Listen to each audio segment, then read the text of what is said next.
Today we're going to talk about Immanuel Kant's philosophy and give a concise view about it. Keep in mind that this content was created by an AI, so the details are in the video right now and in the description. So let's get started. All right, welcome to the deep dive.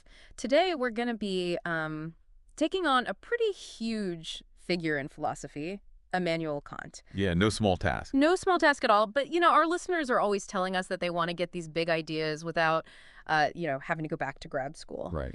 So that's what we're going to try and do today. We're going to be looking at a summary of Kant's philosophy, trying to really just distill the most impactful and interesting insights for you. So Immanuel Kant lived in the 18th century, and he's really a central figure in modern philosophy because he tried to bring together, synthesize rationalism and empiricism.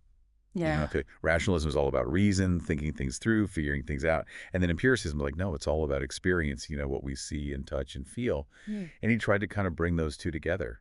And his influence is huge. It's all across philosophy, metaphysics, epistemology, ethics, aesthetics. He really, really had a profound impact. So his big project is often called his critical philosophy, and it's really centered around 3 books, which are called the Critiques. Yeah. And, I think it's fair to say that, these were really his attempts to kind of figure out, what are the limits of human reason? What can we actually know? What are the capabilities of our minds? Absolutely. And it's within those critiques that he really lays out some of his most groundbreaking and I would even say revolutionary ideas. And one of the most revolutionary is what a lot of people call his Copernican revolution in philosophy. Right. So this is a big one. So before Kant, a lot of philosophers thought that, our minds kind of have to conform to the way the world is. Yeah. The world is out there and our minds just sort of passively receive information about it. Okay. But Kant, he completely flipped it around. He said, no. It's actually the other way around. The world we experience is actually structured by how our minds understand it.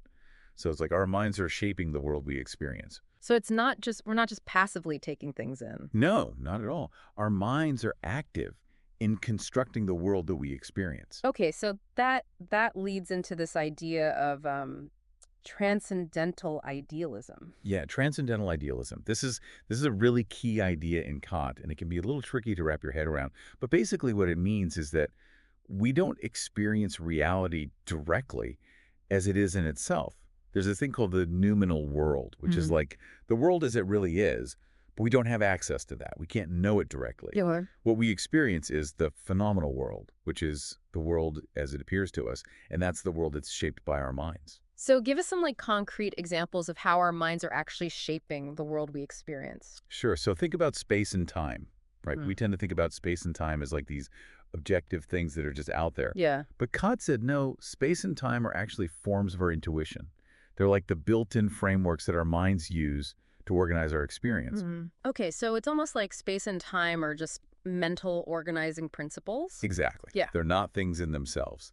They're the way that our minds make sense of the world. And then on top of space and time, we also have these categories of understanding, like substance and causality and all these other fundamental concepts that our minds use to make sense of the world. So, we don't just have raw sensory data coming in. Our minds are actively organizing it, structuring it, and making sense of it using these categories. So it's almost like we have these pre-programmed concepts, like cause and effect. Exactly. And Kant had this really, really complex and detailed argument for how these categories work and why they're necessary for us to even have coherent thoughts and a sense of self. It's called the Transcendental deduction. Wow. Okay, so that's kind of the groundwork, right? That's how we understand the world according to Kant. But he's also really known for his moral philosophy. Oh, absolutely. And his moral philosophy is equally profound and influential. At the center of Kant's ethics is this idea of the goodwill.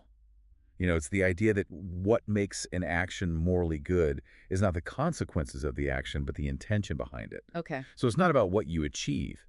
It's about why you're doing it. Okay. So for Kant, the only thing that's good without qualification is a goodwill. Okay, so you should be doing something because it's the right thing to do, not because you're going to get something out of it. Exactly. You should act from a sense of duty, a sense of respect for the moral law. And that brings us to the big one, the very famous categorical imperative. Right.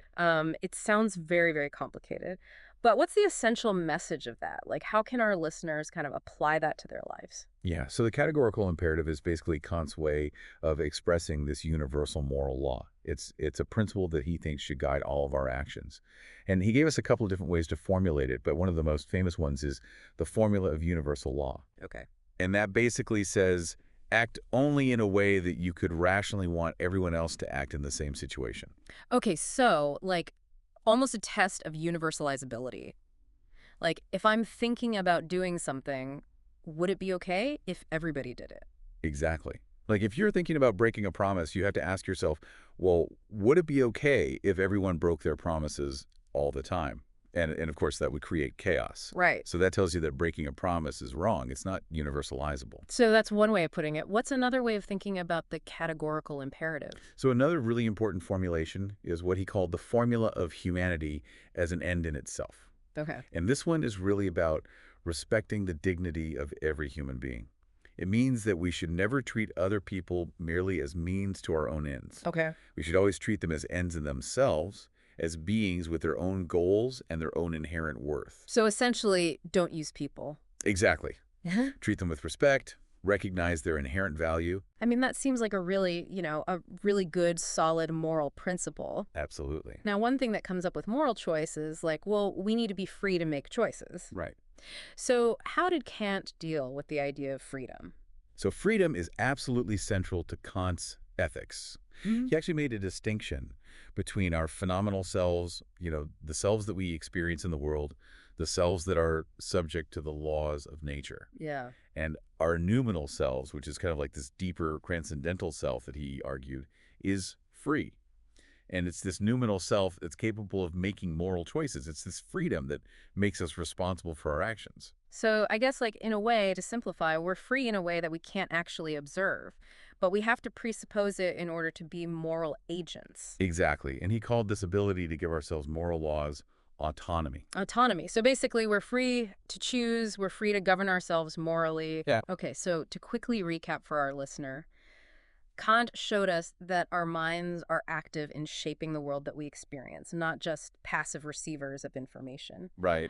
And he also gave us this really, powerful way of thinking about morality based on these universal principles, this categorical imperative. And this idea of freedom, this idea of autonomy. Yes, this idea of freedom. And all of his ideas, have had just a really outsized influence, not just in philosophy, but just in Western thought in general. Yeah. I mean, he's considered one of the most important thinkers of all time. Yeah.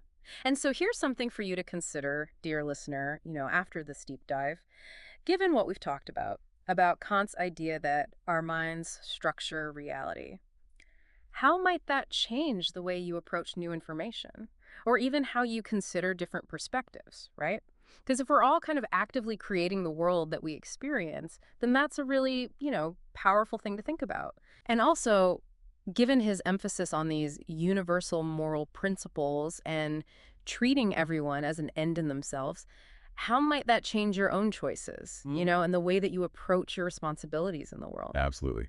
Big questions to ponder. Big questions to ponder. So thank you for joining us on this deep dive into the world of Immanuel Kant. And we hope you learned something. We hope it wasn't too painful. And we hope it sparks some interesting thoughts. Absolutely. So until next time. Take care.